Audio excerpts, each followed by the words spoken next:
Welcome to the Everyday GSD podcast, where my guests get shit done on a daily basis and a weekly basis, a monthly basis. And Chris is our guest today, which I'm extremely excited about because I've known Chris now for, let's say, about 2 years. 3 years now. 3 years? Yes.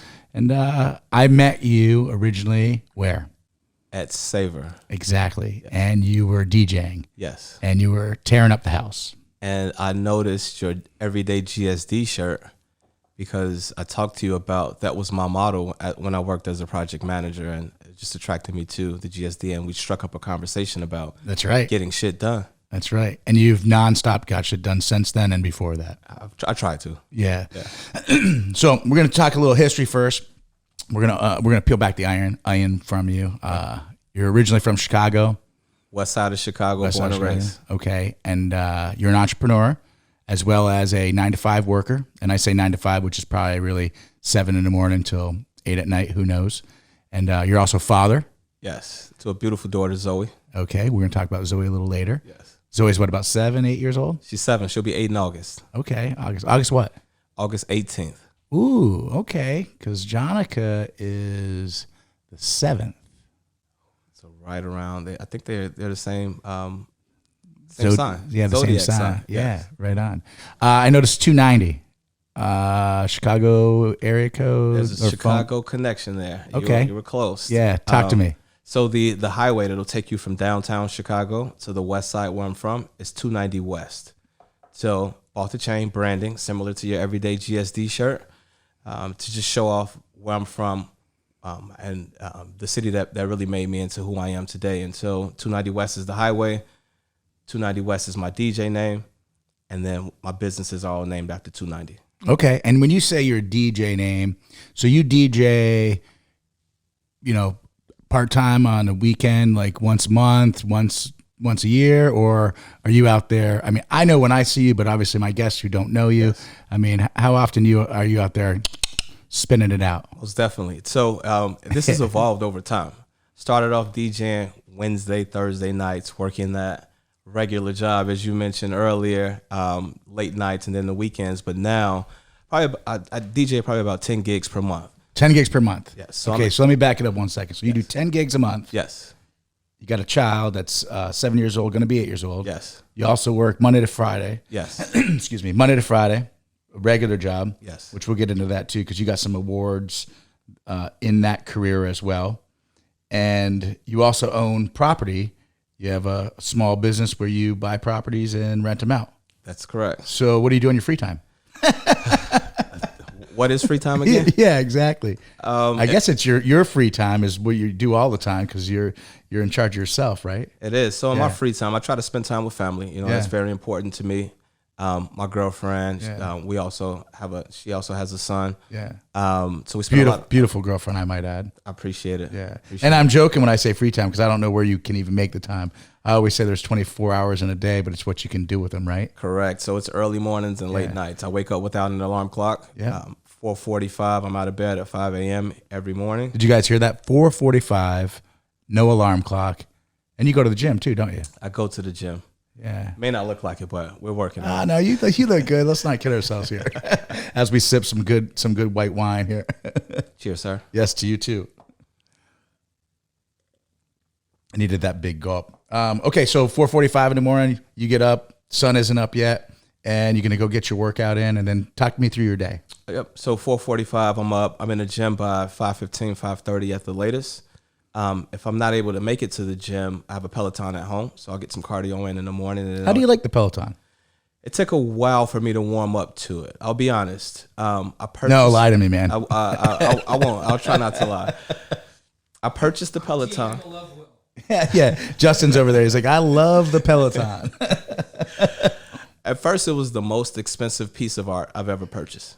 Or a clothing rack, as people call it. It just sat in the corner and collected dust. Right. But then a friend of mine, she challenged me 1 month. And she's like, hey, let's just start off with 10 rides. So I started off with 10 rides in that 1 month. And what do you mean 10 rides? So I don't do Peloton. Okay. Yeah. So it's like riding your bike. You get on there, 30-minute sessions, like spinning 45-minute hour sessions. Okay. So 30-minute rider. So she challenged you for 10. For 10. Okay, I feel like that's a pretty big challenge for day one, just going, oh yeah, I'm going to give this a shot. Well, 10 rides in 1 month. Yeah, I feel like that's quite a bit. I mean, if you're just jumping in, you just got the horse, you're going riding. Let's do this. Most definitely. I'll tell you this. The first 6 months of ownership of this set Peloton, I probably rode the Peloton 3 times. In how many months? 6 months. So this nice friend of yours says, I'm going to challenge you. Yes. And you do accept challenges because I know you're motivated. And so she said, I challenge you to do 10 in a month. 10 in 1 month. And you did that, obviously. I met the goal. So did you meet it or exceed it? I met the goal. Okay. But my goal this year is 15 rides per month. That's the goal this year. And is that on top of going to the gym? That's on top of going to the gym. Okay. So you're doing the gym, yes. Like a global gym or like a LA Fitness type gym? Local YMCA. Yeah. Okay. YMCA. Yes. Did you grow up around a YMCA in Chicago? I did. And if it wasn't a YMCA, it was a similar rec type center where you had workout facilities. But then after school, I learned how to play ping pong. Right. Basketball course. It was just an opportunity for me to do something outside of going home and just sitting around the house. Gave me an opportunity to do something after school and meet people and kind of enjoy myself. And I know I talked to you before we started filming. I said this is going to be very structured, and I've got a list of questions. That's all bullshit. None of that's happening. So we're going to jump around, and I'm just excited to have you on the show. And I know my guests are going to be motivated by your story. Let's back it up to Chicago. Yes. Chicago's got some really nice areas. Got some not so nice areas. High crime, low crime. Just because it's high crime doesn't mean it's not a nice area. It just means it's probably not the safest area. Right. And you grew up on what side of town? So I grew up in the west side of the city, Austin community to be exact. I would say a high crime area, but in Chicago, you can be in a neighborhood and the neighborhood can be full of crime, but you have individual blocks that are nicer than others. Right. And it's really based upon the residents that lived on those blocks. So you live in an area that potentially or did have higher crime, but your area, because your family took pride in where they lived, and the surrounding neighbors made sure that your area was safer. Like, explain that to me. Yep. Safer. There was just more pride in the residents. I lived right across the street from the time I was born into the 8th grade. I lived right across the street from my elementary school. Oh wow, okay. Short commute. Yeah. Late all the time. But you're good in school though, right? You were good in school or no? I was really good. I was really good in school. I was valedictorian for 1st through 8th grade. High school graduated with almost a 4.0 GPA. Ladies that are listening, he does have a serious girlfriend. Just so I know you guys are watching this right now, and he's like, oh shit, 8th grade, he was already running shit. So just stop. Continue. We were trying to get shit done. Yeah. You know? But in that neighborhood, it was really a community. When they say like you're raised by your community, right? That's what it was. It's a little bit different nowadays in the sense that in terms of if I went to a friend's house, their parents could verbally discipline us, or they could put us if you were acting up. Yeah, they can put us on punishment, and your parents would honor that punishment from the neighbor, right? But we can go to any of our friends' houses without asking for permission because they knew we were safe. They knew the camaraderie was there. Right. And then the great thing about my block on Congress, I'll shout out give them a shout out, man. The 50-100 block of Congress. Say it again, louder. The 50-100 block of Congress. All right. We say Congress for Life. There's actually a Facebook group for Congress for Life. Which is getting a lot of requests right now. We had a lot of people who were interested in, kids my age, I should say, that were interested in sports. Okay. So there was one guy on the block that had a basketball rim, so we'd always play in his backyard. So you grew up playing sports too? Grew up playing sports, basketball, football, baseball, whatever I can get my hands on. So did you play in high school? I did. I played football in high school, and I played basketball my senior year. I rode the bench the entire time, had a lot of splinters in my butt. Okay. Yeah. But what did that teach you? It taught me how to. So one of the things that my mom and my dad as well instilled in my sisters and I was that if you were going to start something, you had to finish it, right? No quitting. And dedicate 100% of your energy to that particular activity. So riding the bench my senior year, that taught me to continue to be a cheerleader for my teammates, right? Continue to provide support and find other ways that I can contribute. I've always been a leader. I've always been able to get shit done. And so from a basketball standpoint and riding the bench, I took more of a, not really a formal coach, but I was a coach to my peers because they respected me. They respected my insight. And so I spent a lot of time that year just helping our star guys vocally to be the better, their better selves, I should say. Well, I mean, from the time I've known you, I feel like you're a very, besides you're motivated, I feel like your persona motivates people around them. So I can imagine you if we were on the same team growing up and you were not the star on the team, but you're, like you said, you're taking a more of a leadership role. I could visualize that because I could see you, really motivating the team to, hey, go out there and give it your best. I like that. Yeah, and I think that's important, right? I take the analogy of a movie star. Let's just say, hope this star. Hold on, Justin. He's not telling you who's the movie star. Continue. Okay. That's an inside joke. Okay. So let's just go with, I'll go with Denzel. Okay. Right? I like him. Denzel's a star. He's the movie star. He's in front of the camera. But there are makeup artists. You have your production staff. You have the staff that's responsible for identifying locations. You have the audio staff. You have a full team that surrounds the star to ensure, and the other members, right, to ensure that this production performs as designed.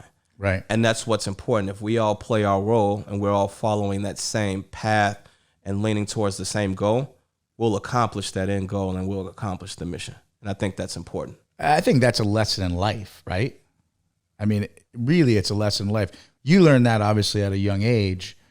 And maybe it was the lesson when you were sitting on the bench realizing, you know what, I can sit here and be a little bitch and complain or quit, which was not an option the way your parents raised you, your father and mother raised you, not to be a quitter. If you start something, you finish it. Right. So here you are on the bench going, I can sit here and bitch for the rest of the season, or I can maybe make a difference in someone's life on this team currently right now.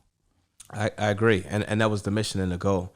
Outside of that as well, I did get a pair of game shoes, a pair of practice shoes, a gym bag, and a couple jogging suits. So there was some perks there for riding the bench as well. So you graduate high school, and I know you're an extremely intelligent guy. You go to college. Did you go into college and then did you want to have a master's degree right away? Or were you like, I'm going to try it for a couple of years and see how I do, and then kind of messed around with it a little bit? Or walk me through all of that? Yep. So I always knew that I wanted to obtain my master's. And I say that obviously because I know you have your master's degree. Yes. And so for me, I will say I attended the University of Illinois. Okay. I majored in business administration with a concentration in marketing and minored in Spanish. I always loved Spanish. Can speak a little bit of Spanish still.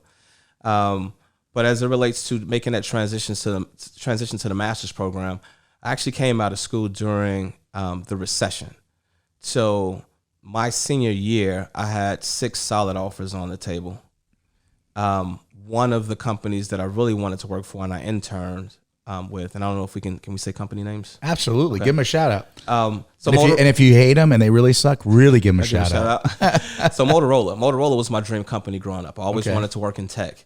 And I had the opportunity to intern at Motorola.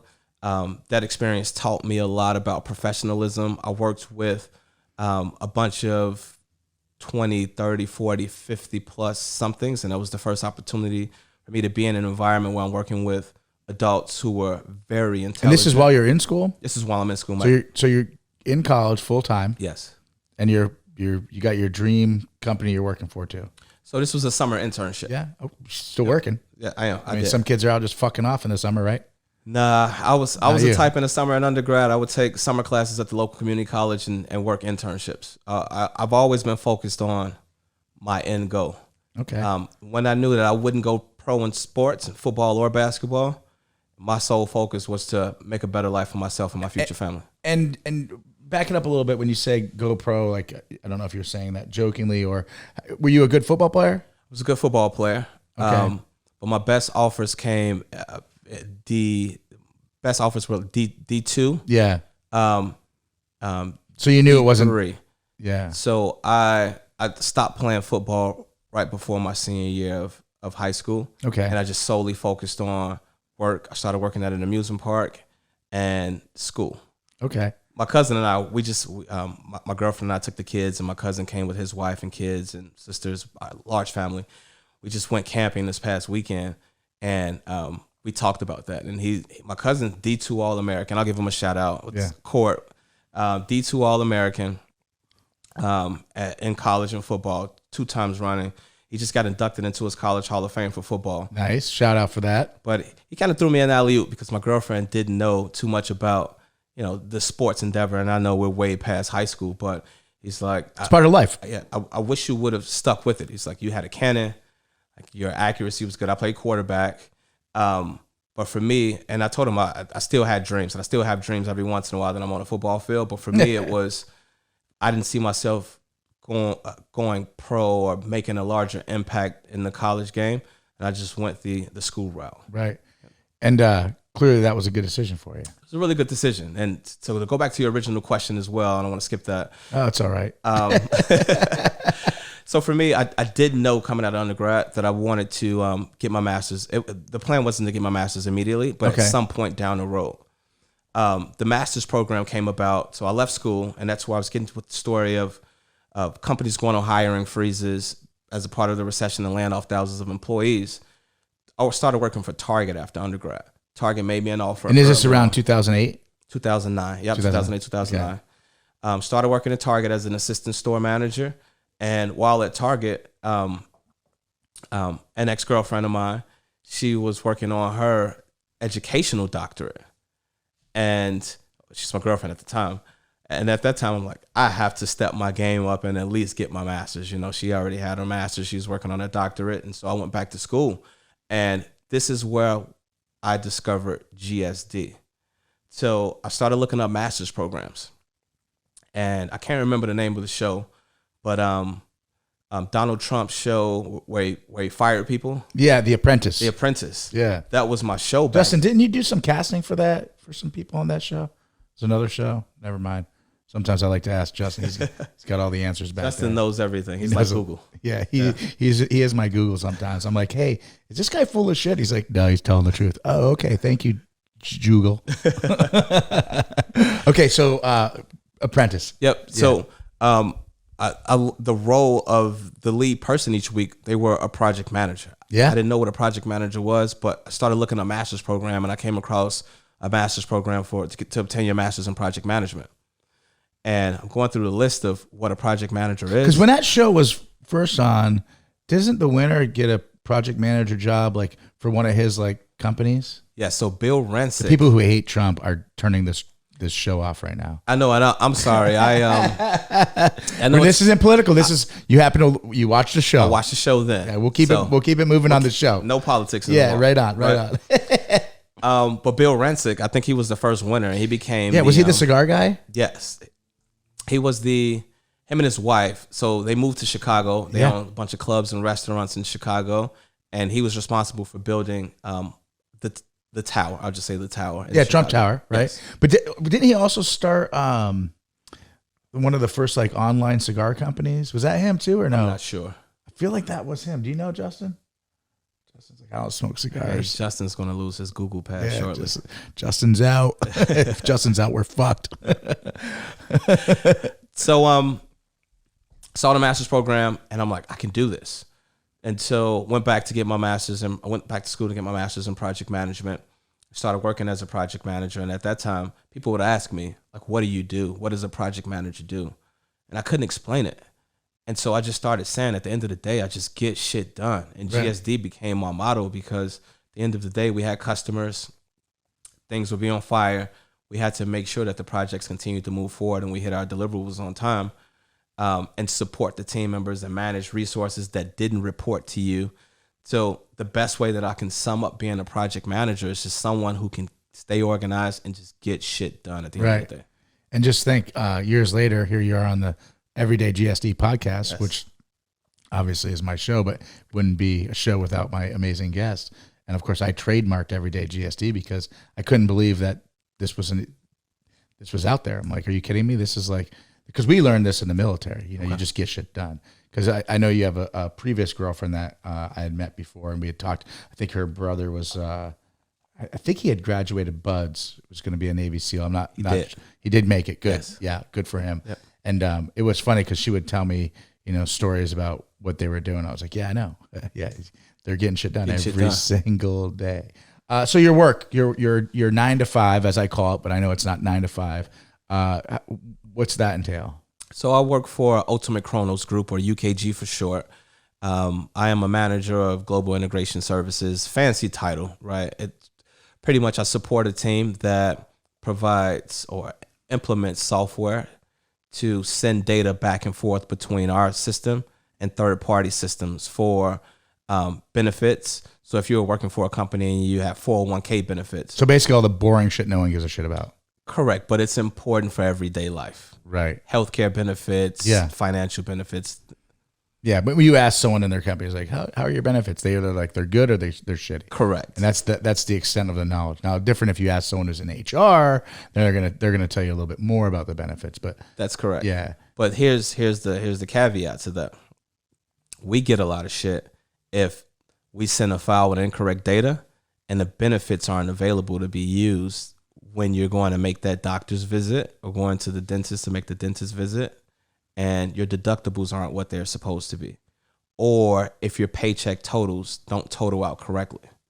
Okay. So we're responsible for. So is that like the back end? You're doing all that, and like it's all like zeros and pluses and ones and like computer. It is, and it's my team. I will say I am not technical. My team, they're extremely, way more intelligent than I am. For me, I've made my career on developing high-performing teams, helping people through change management, and working on process improvement initiatives. Those are the three things that the three things that I bring to an organization. So the lesson that you're telling right now is you don't have to be the smartest guy in the room. You just need to be able to work with smart people, motivate them to excel with their skills, and help them grow. And then the whole team does better? That's correct. Ding, ding, ding. You know, you talk about your leadership qualities, that's the coaching style of leadership. Right? Growing and developing talent, but also understanding your own leadership style, continuing to evolve as a leader, but then providing that individual support for your team members to make sure that you're supporting them in the way that they need to be supported to perform to their maximum capabilities. Right. And it was, 2018, you got a pretty cool award? Yeah, really cool award, great recognition. I owe a lot to a mentor here of mine, a friend of mine, and a former manager, Doug Dean. But the award was through it's Indy's Best and Brightest in Tech, through Junior Achievement, which is a local organization here in Indianapolis. So they recognize on an annual basis 10 people in each category. My category was Tech, as finalists for this award, and it's based on your philanthropic. 10 people out of the whole state? Out of everyone that applies within the state of Indiana. That's a lot of people. Well, within or city of Indianapolis, I'm sorry. Yeah, what is there, 2 million people in Indianapolis? 1.5 million people? Yes, I see you propping it up. You know, I'm practicing humility over here. Yeah, it's a real fucking thing, man. Good for you. Hey, come on. Cheers, man. Yeah. So you win. So is it like an award that you win? And I'll have you talk about the award. Is like they call you up and you're like, hey, come to this celebration? Yeah, so dress up in a nice suit and black tie, unlimited drinks, nice food. I'll recognize my company at the time, Kronos. We merged with Ultimate Software. Now we're Ultimate Kronos Group. And Doug Dean for nominating me. And then once we found out that I was a finalist, my mom came to town from Chicago. I invited some of the community leaders, and as well as we brought people from my company that I work with, and we went out and we celebrated. They invited us all on the stage to receive our award, and then they announced the winner in the category. I wasn't a winner, but it's great that I was a finalist, and I was happy to be a finalist. You were nominated. First of all, I mean, obviously everyone wants to win everything they do, but yes. You were nominated. So when you say a finalist, so not only are you nominated, you made it to the top 5? Top 10. Top 10? Yeah. Top 10, yes. That's legit. It was huge. So it's funny because when we were talking about your accomplishments and your bio, you're like, I felt like I was talking about like a resume, and you're like, I haven't done that in a while. But it's interesting what when you ask someone accomplishments, or hey, I need a little brag sheet on you, right? And I know you, but I only know so much of you, right? So for you to share with me some of your proudest moments, that's one of them. Another one is your daughter. Yes. Being a father. Yes. And you split relationship. That's not the right word. You split share time, custody. Yeah. Yes. With your daughter. And so not only are you doing these businesses in Indianapolis, and we'll talk about your properties that you own and all that fun stuff, that you're not just out blowing your money like a drunken sailor on leave. And we'll get down that road in a minute. But so, I love telling this story to people that, it's 4:45 in the morning. This guy gets up, goes to the gym, or he rides his Peloton, which I didn't know. I don't know if I like you more or less for that, but we'll talk. I'm still trying to determine if I like myself. Yeah, we'll talk about that later. Off but then you go to your full-time job, where you, because of your hard work and your get shit done attitude in this job, you're recognized in a city with a couple million people. And then you also DJ and have this isn't like just a little hobby fun thing. I mean, I've seen you in multiple places that pull a big crowd, and people come there to see you. Yes. And on top of that, you're a true father, and you're raising a child that's about 2.5 hours ish. About 3 hours away. About 3 hours away. Yes. And from my conversations with you, I don't believe you've ever missed one of any of this. You've never I didn't go that weekend, or I can't make it here because I've got this. You're organized, and on top of that, you got your master's degree. So I'm trying to find a fucking flaw in you, bro. I have flaws. I'm trying to find a fucking flaw here. I have flaws in that, and I'm glad I'm glad the people who have known me for years aren't here, because they will point out my flaws. But I think it's all about prioritizing your life, right? And removing the clutter. There was a point in my life where I felt like I was stretching myself thin. I couldn't tell people no. And when you do that and you stretch yourself thin, in my experience, one of two things will happen. Number one, you can hate your life, right? You'll always be tired, and then you'll resent the things that you're doing, which should be fun things and engaging things. I think that's key. That's a key statement right there. And definitely a key statement right there. Then the second thing is you'll start to miss on those commitments, right? Because you can't be every place at the same time. And so I had a moment of clarity where I had to make some tough decisions, cut back on my commitments, and really focus in on the things that make me happy and the things that I value the most, right? My daughter will always be number one. So if I had to drive from here to Iowa or here to Oklahoma on a monthly basis, I'll probably fly to Oklahoma. Yeah, maybe fly there. Yeah, I'll fly. But I'll make it happen. One of the things that I wanted to do is I always told myself I would be in my daughter's life.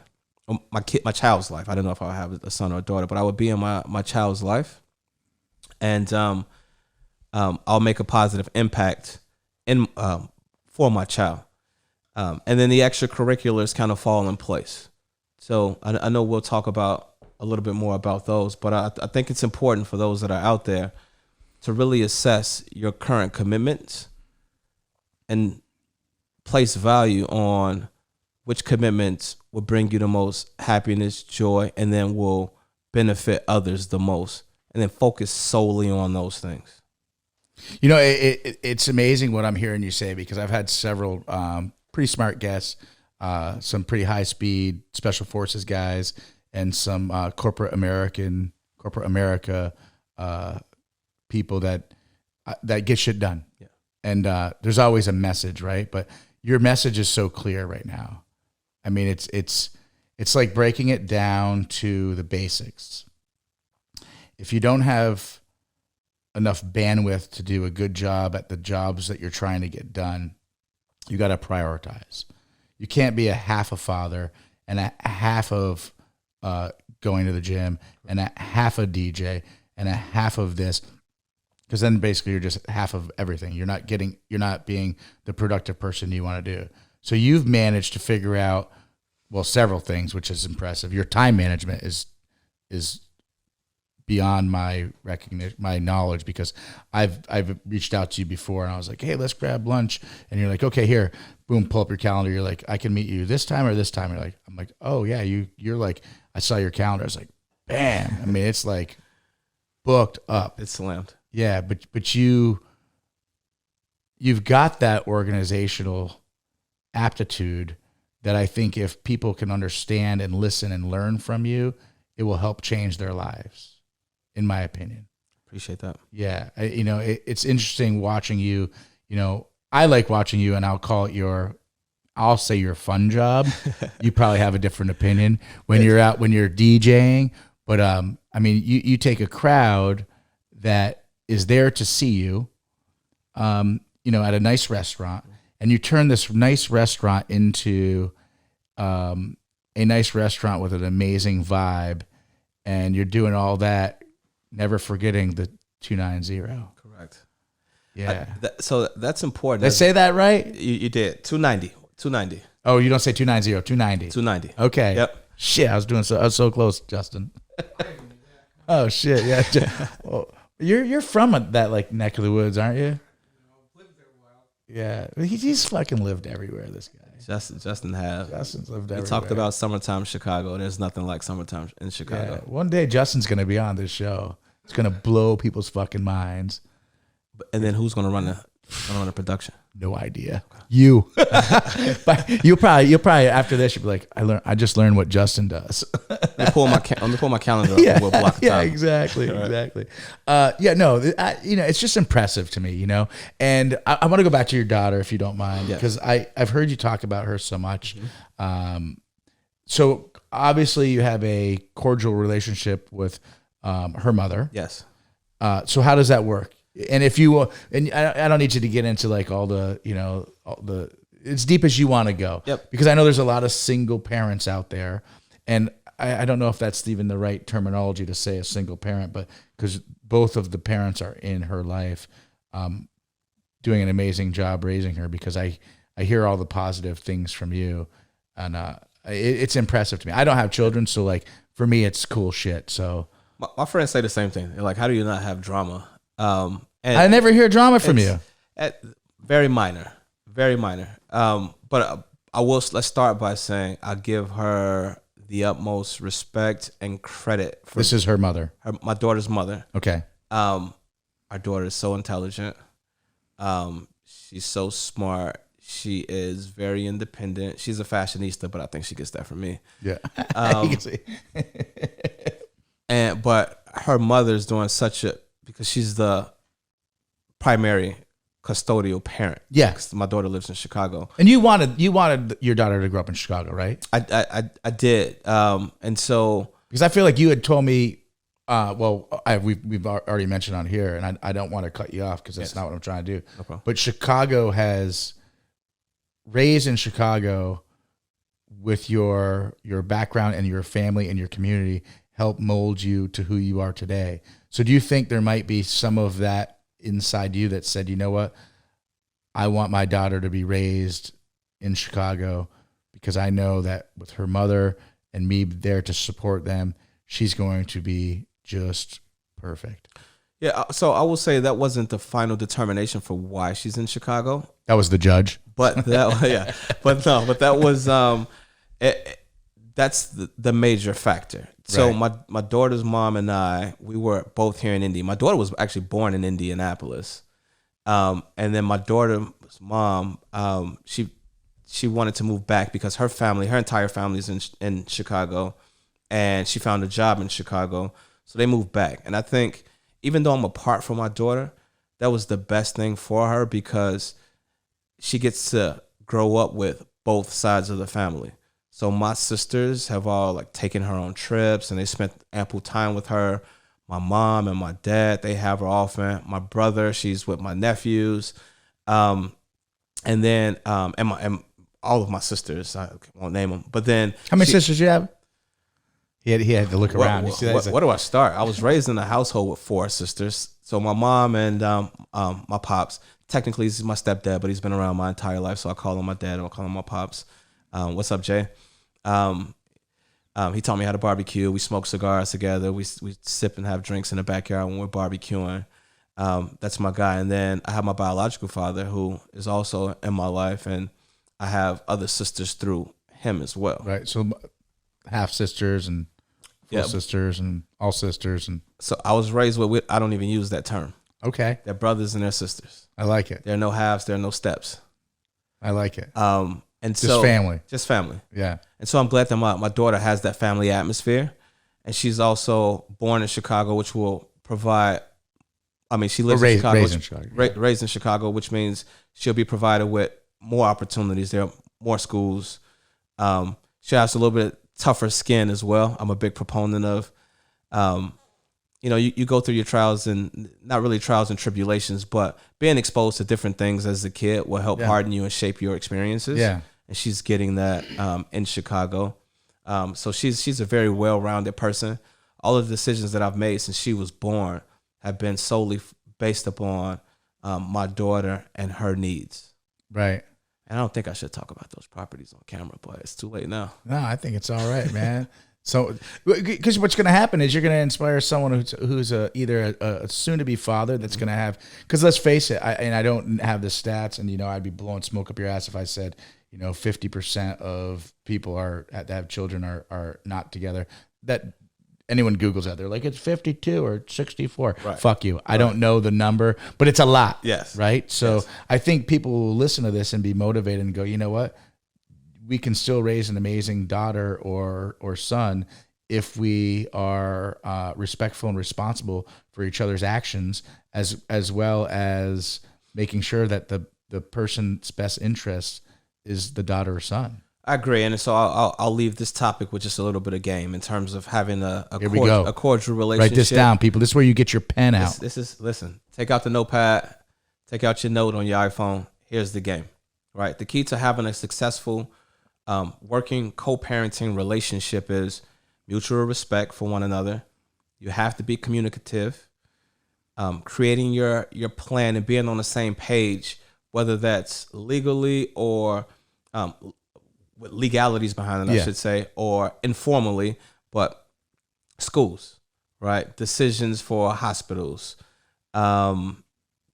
religious decisions as well, and then having a mutual respect for your other person's significant other as well. Right. And so because I think a lot of people don't, and I got to jump in on it because I think a lot of people say, oh, I respect my the mother of the child, but I hate her boyfriend or I hate her new husband. And hate's a strong word. It shouldn't be used, right? It doesn't help that child grow up to be a good human, right? I agree. Those are selfish thoughts and selfish emotions that are being put in, and so for my daughter's fucking mom Oprah is gonna see this episode. Justin, I know you know people. Oprah's gonna see this episode and say, you know what, this needs to be on the O network. Yeah, Harpo production. Harpo. Chicago. I love me some Oprah. Am I getting the car when I leave here? Yeah, and you get a car.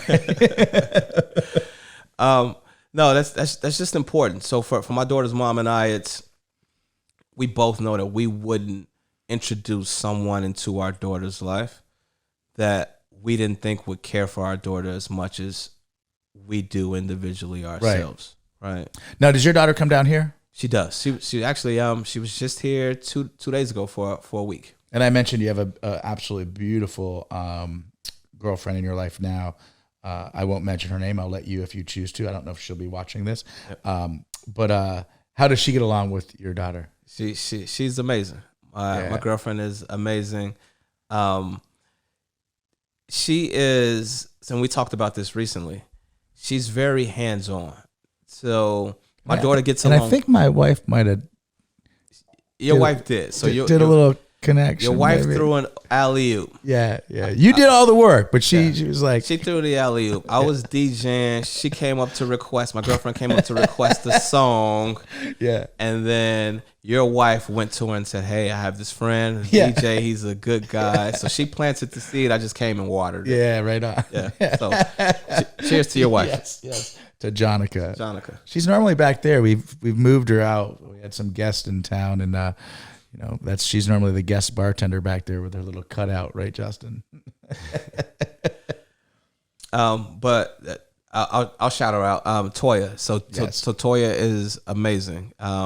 She does a lot of arts and crafts. She's the creative type. So she'll do game nights. In occupation, she's a lawyer, right? She's a lawyer. Yeah. Yeah.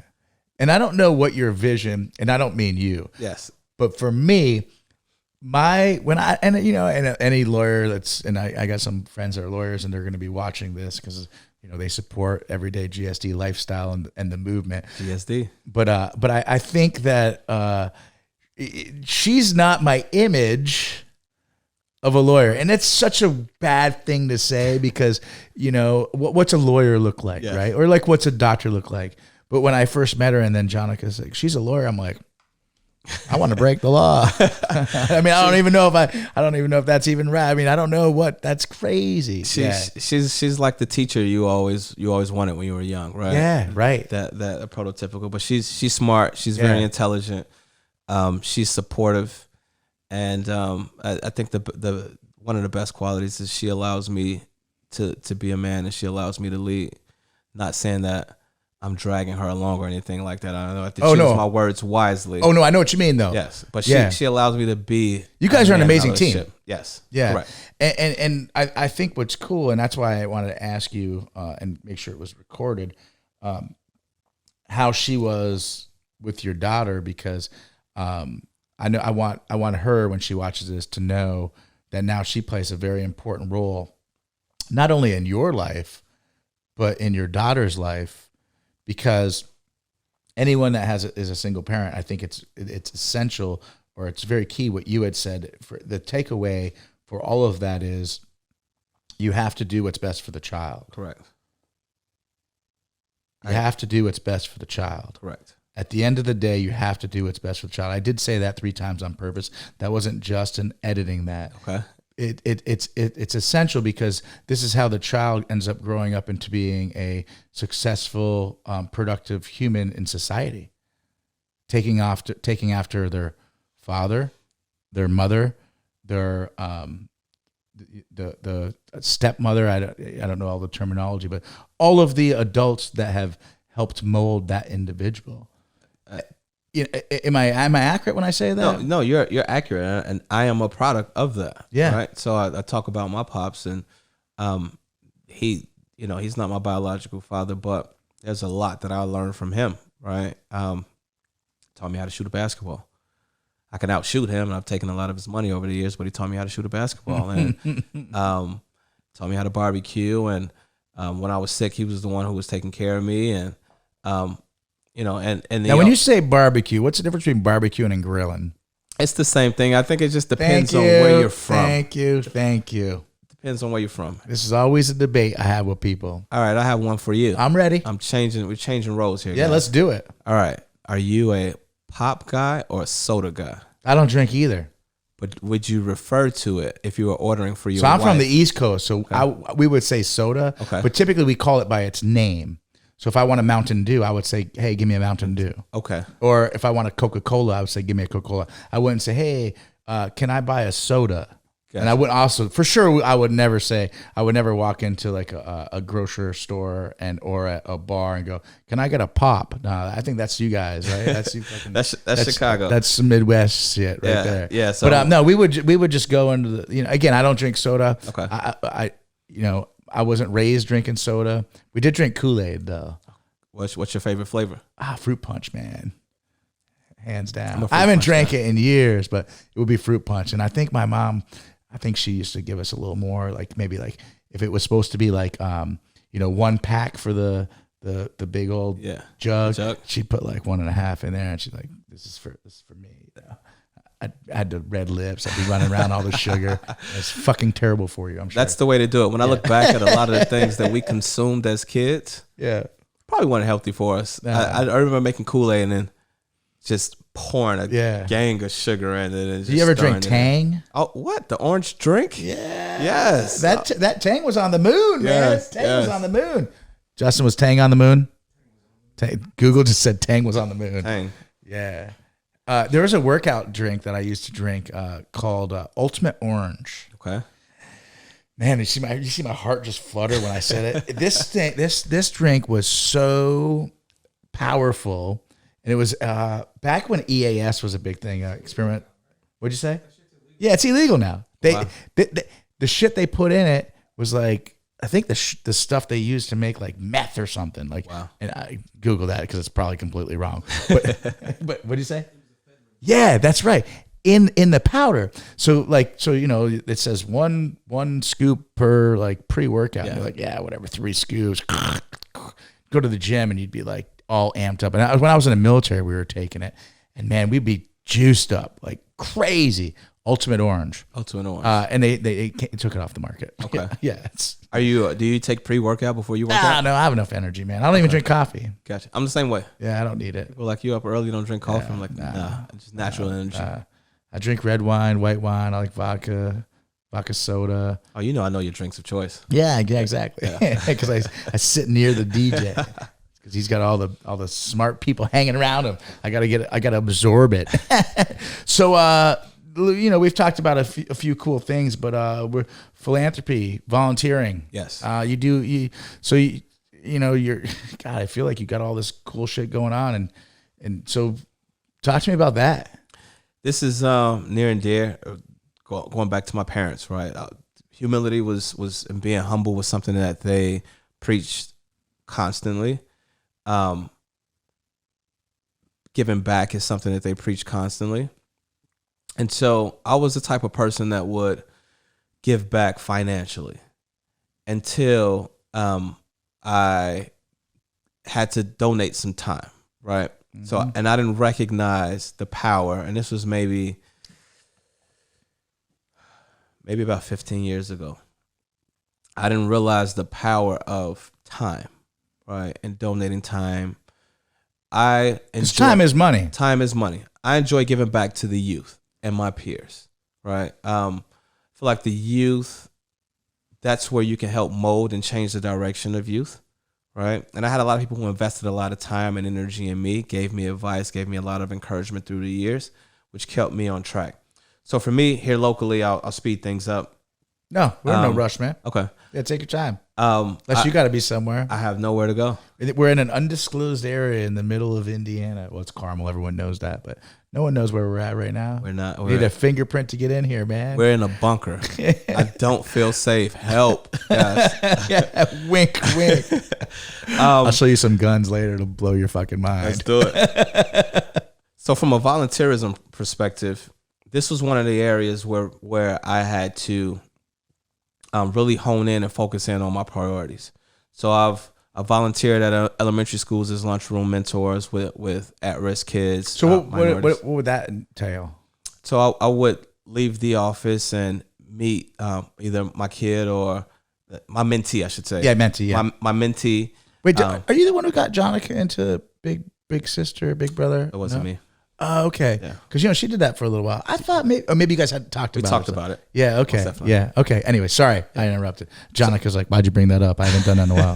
No, she loved it actually. But continue. Yeah. So as a lunchroom mentor, I worked with a minority student. I supporting minorities, supporting Black people and women are very important to me. Work with this kid. Initially, starting off, I would go meet him every day during lunch. First thing you need to do is just build a rapport, right? And this is an African-American boy or African-American young boy. Yeah, okay, elementary school. Okay. And about what age? He was 11 at the time. Okay. Yep. When I started, he was 11. I would meet with him twice a week during his lunch period, and we would just talk. I got to know a lot of his friends. He started playing basketball, so I started supporting him going to the basketball games. You told him it's all right to sit on the bench. I told him it's good to sit on the bench. It's okay. We all we all go through some trials and tribulations in life. We can't be the stars at everything, right? And then from there, it just blossomed into supporting Indy Hub. So Indy Hub is a local organization. Yeah, I was going to say, explain what Indy Hub is, because obviously there's a lot of listeners that are not from Indiana. Yes. So explain a little bit, if you don't mind, break down Indy Hub a little bit. Indy Hub, I'm currently a board member at Indy Hub, but I started off as... Oh, you're on the board? I'm on the board for Indy Hub. Oh, okay. I started off attending events. So Indy Hub, we support 20 and 30-somethings to acclimate them to the city. So we provide programming, which are activities and events to introduce the arts and various other areas throughout the city. We provide networking activities. We work with corporations to, as you're onboarding new hires, we come out for those that are sponsors of our organization. We'll present to your group, get them connected, understand what their interests are. Okay. And the main goal is to retain the talent here in Indianapolis. So you have 3 different types of talent. You have those who are born and raised here in Indy, right? And they're still here. You have boomerangs, those who were born in Indy. Left, came back. Boomerang back.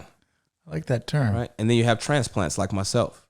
So I'm from another city, Chicago. I transplanted to Indianapolis. Okay. So for me, not knowing a single soul in Indy, how do I get connected to the city?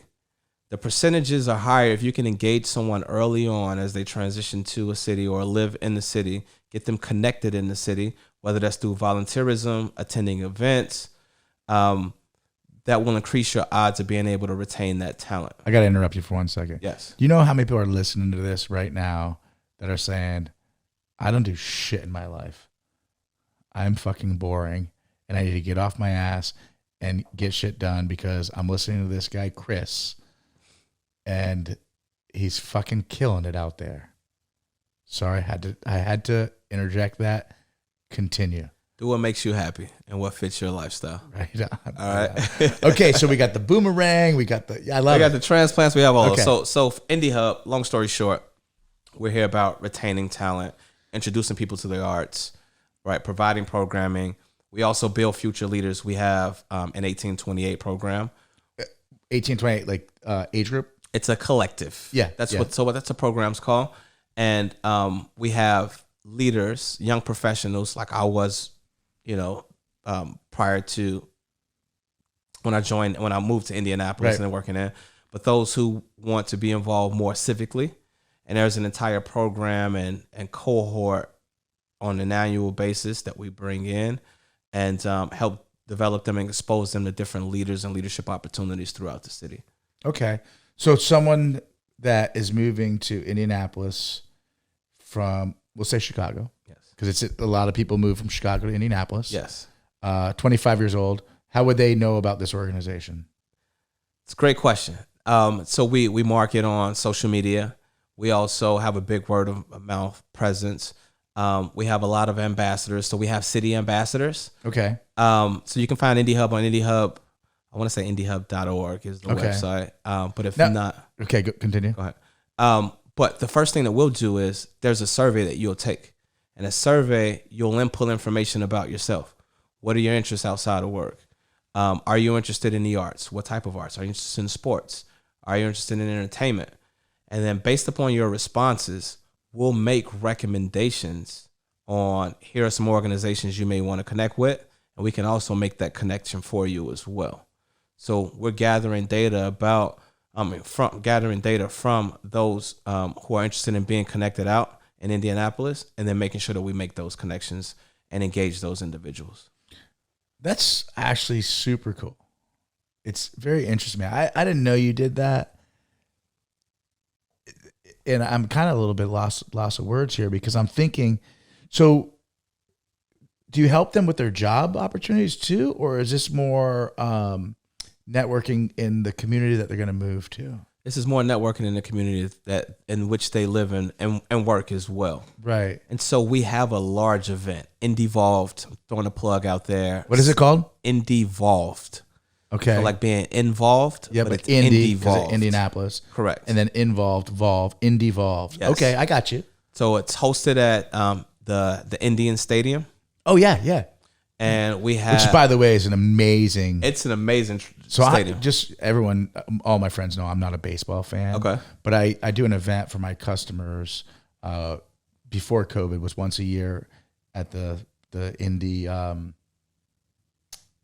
are they called? The Indians. I was like, I think it's Indians. Yes. Right? I didn't know if they still use that name. I know that was a problem at one point, but the Indiana Indians. And I was like, what level is this? They're like, oh, and I don't know. It's like AAA. AAA. Yes. I was like, what does that mean? And then all of a sudden, but I'm watching these people come in the stadium, and this place fills up, and it's beautiful. And is there some history there? Is that like one of the oldest stadiums, like still left in a city or something? I'm not sure at all, but I do know, and I've been told because I live there. So there's an apartment complex. Justin over there, he knows the answer. He's just like, that's not it, Darin. On 16th Street in Indiana. Yeah. I hate to get, but it's Stadium Lofts. That's That's Fucking where the Google. field used to be. So they tore that down, and I lived in those apartment complexes. They're beautiful. So maybe not the oldest stadium, but there's something Historic about it. about that stadium, and I don't know if it's because like it's like right in the city. I will say it's one of the nicest. It has to be like one of the nicest stadiums in all of AAA. And Yeah. I've been to AA games in Yeah. Tulsa, Oklahoma, and Yeah. games in Columbus, Ohio. That is a very nice stadium. Yeah. That's not a major league stadium. That's not a major league stadium. I was blown away when I was there. I was like, and then we had that you can do like your regular seats. You can buy like group tickets. You can have like the Coors Light section. Yes. You can get like left field, right field, and like or lawn tickets. Like they have an option for everyone. Yes, Yeah. I agree. Yeah, it's a pretty cool place. So these people come in, they move here. You're mentoring them. Is that like through? Well, we're connecting them, so not really mentorship. Oh, okay. Yeah, but it's really just getting them engaged throughout the city. Okay. And providing programming. We're really big on the arts, so our last event was at the Van Gogh exhibit Oh, okay. at Newfields. Yeah. I actually DJ'd there, so there are not many DJs that can say that they DJ'd inside an actual Van Gogh exhibit. I think that's pretty pimp. But it was amazing. Yeah. But we always provide, for those types of events, it's a happy hour. So you get, with your ticket, you get a couple of drinks, get a couple of drink tickets, you get to experience exhibits or whatever else we're bringing to the table. So for those who are new to Indy, those 20 or 30 somethings that have been in Indy for a while, please go to Indy Hub's website, get engaged with Indy Hub. Yeah. They work wonders for me initially I attended their events, then I became a volunteer, and I started DJing their events, and then they asked me to join the board. So Yeah, you're on the board. That So natural what is progression. your role on the board? Yep. So as a board member, we support the overall strategic mission for the organization. Okay. Nice. So we're responsible for fundraising. We're responsible for bringing visibility to the organization, promoting out the events, and ensuring that the decisions that are made by the CEO and the wonderful team there are in the best interest of the organization. Now, is this city funded or is this a nonprofit? It's a nonprofit, but we have funding, various streams of funding. Right. I would say that. Okay. And then you, any other volunteering you do? I mean, because you got all this extra time on your hands. Yeah. So the other organization is Make-A-Wish. Going back to the kids, right? Because no one's ever heard of Make-A-Wish. At all. Okay. Just some random organization out there. I'm just joking for those that are a little bit uptight. Yeah. Yeah. The uptight people shouldn't be listening to this show. I can assure you that. Yeah. So what do you do with Make-A-Wish? Yep. So for our Central Indiana channel, I was the president of our Emerging Leaders Board, which is the Young Professional Board. And I just recently transitioned to an advisory board member as well. Okay. So I serve in a similar capacity, different mission, Make-A-Wish and Indy Hub, but serve in a similar capacity for Make-A-Wish as an advisory board member. That's awesome. I'm rolling through my head, starting off at 4:45 in the morning. You're starting off at 4:45 in the morning. You're waking up, and then you're rolling through your day, and we're talking about you got time to volunteer. And there's other people that, they go home at 5 o'clock and they're like, oh, my life sucks. And you truly do make the best of what you have. And I think it's amazing that your persona and your professionalism, you try to bring people up around you. And that's one thing I noticed from like the first time we met. And I appreciate that. Where can anyone find you? You can find me on social media, Instagram at DJ_290 West. At DJ_290 West. Same for Snapchat. And I don't really use Facebook, but I post on Facebook through Instagram. But my Facebook, I think it's either Chris Hicks or Christopher Hicks. Don't worry about Facebook, guys. Just right. We can edit that out. Yeah, we can edit that down. He's like, we are not fucking editing this. Great call, Justin. Peloton DJ290 West. Let's ride. Oh, that's real? That's real. Yeah. Actually, I started Everyday GSD on Peloton. That's what I was saying. So there's an Everyday GSD Peloton group now. Oh, that's wild. I'm joining that group. That's wild. I thought you guys were just messing with me. No, I'm joining that group. Yeah, I know. I love it. That's awesome. I'm joining that group. We've been at it for about an hour. I mean, I could keep going for a while. We'll probably need a little more wine, but anything else that you want? At the end of the day, this is about Everyday GSD, right? And I want to have listeners be excited when my guests come on here and when they're done with the episode and go, you know what? That changed my thought process or my mentality on this subject. And I feel like you've given so many good multiple tips, from parenting to work ethic to being a son of a biological father and a father. You said papa, is that the term? Pops. Your pops. Yeah. Moving different cities, traveling to make sure you take care of your responsibilities. Yep. But you don't call it your responsibilities. It's your family, and it's just what you need to do. Correct. So is there anything else that you want to share with my listeners, our listeners, that will help them be like, you know what? I might need to listen to this whole fucking show again because this guy, Chris, rocks it out. Yeah, I would just say find what's important to you, what makes you happy, what you're passionate about, and then stick to that. A lot of people chase the dollar, and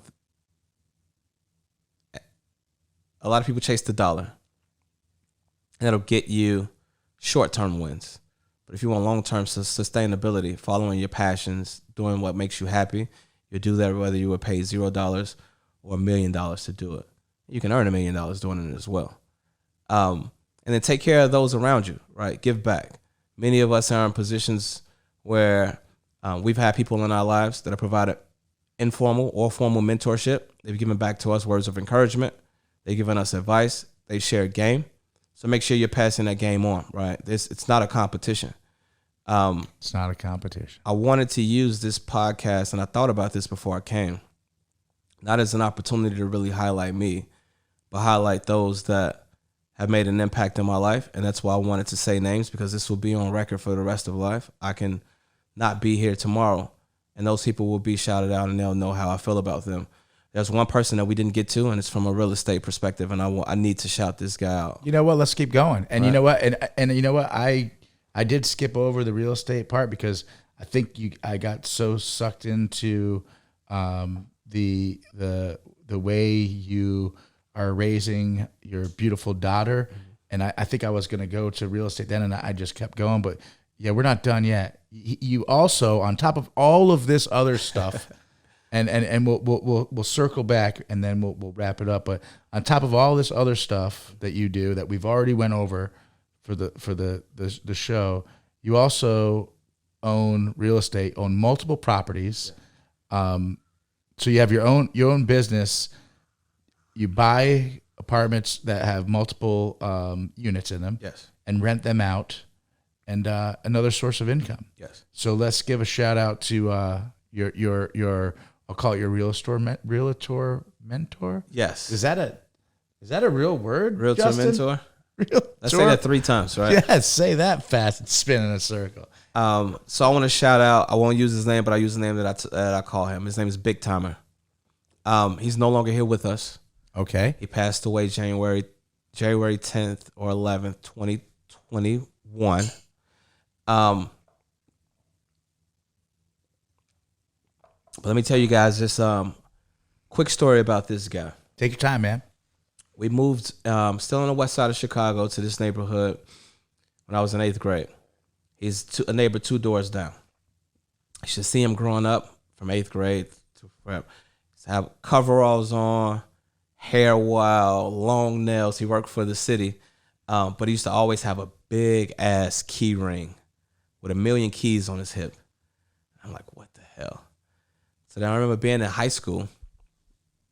He would talk to me about his properties. He taking a liking to me. We used to compete all the time. I used to cut the grass, and I had all the outside responsibilities. Yeah. So It's hot. We used to compete on whose line was the nicest, right? I'll edge up the line, make sure the lining was crisp. I don't have a lining anymore, but make sure the lining was crisp, right? But he took a liking to me. And I remember 2008. I don't regret anything that I've done in life. But this was an opportunity that I missed. 2008, 2009. I was still in undergrad, wrapping up. And I remember every time I would come home, he would bring his laptop over and we would sit, look at properties. We'd see duplexes, 25,000. Single family homes, 30,000. And he's like, this is the wave. This is when we eat. He owned a shit ton of properties. And I graduated in 2009. And I started making a little bit of money. I was working at Target. I always wanted to live downtown. He begged me in 2009, Chris, don't sign that lease downtown. I signed with my daughter's mom at the time a lease for $1,700 a month, $250 a month for parking. I just wanted to live downtown, right? Yeah. He told me at that time, give me 10 years. I'll have you in a condo fully paid off, cash, and the car of your dreams, cash. Give me 10 years and I'll get you there. Follow this blueprint. Young and dumb. Yeah. Screw that. I'm making a little money. I'm moving downtown. I enjoy that. No, 10 years later, 2019, finally, light bulb clicked. Oh, man. I'm ready to start looping up these properties. He didn't say, I told you so. He didn't say any of those things, right? He said, all right. When I bought my first property, it was a duplex in Chicago. I just sold it to my sister last year, July, so that way she can get into the game as well. If he wasn't able to physically visit with our real estate agent, every property that I saw, Yeah. he FaceTimed me and walked me through it. Taught me how to read hot water tanks. Taught me how to check for mold. Taught me how to read a furnace. Right, he passed on. That goes back to my statement about passing on the knowledge. He taught me all of the game. Taught me how to read contracts, how to find contractors, what to fix, when to fix, and how to fix it. Bought that first duplex, and then in the same vein, I told him all about Tesla. So I was a big fan of Elon Musk back when Tesla came out. I always wanted a Tesla. Told him about this Tesla stock early on when it was $70 a share. He didn't know anything about stocks. Older guy, right? Older black guy. Bought a ton of Tesla stock. And then he ended up buying a Model X, right? Shocked me to this day because he was the cheapest guy in the world. He had all these properties and not knowing his financial status at the time, prior to then when I was younger, right? Yeah, but then yeah. realizing what it was through the properties. Yeah. But he bought his Tesla, got his hair. He started, I told him he changed a little bit, but I was happy to see that. Right. And so his biggest thing, and I'm being respectful of him, was we always look forward to, we were counting down to his retirement. And I didn't believe he was going to buy the Tesla. He's like, I'm going to buy me a Rolls Royce for my retirement. I'm like, I didn't think he would spend $100,000 at the time on a car. You're definitely not buying a Rolls Royce, right? But that was his thing. I'm going to retire. I'm going to buy myself a Rolls Royce. But he taught me the game. And then I bought me a Tesla. I have no pictures of him and I, right? The only picture that I have when I bought my Tesla, him and I drove like I used to do with my brother back in the day. We drove downtown to Chicago.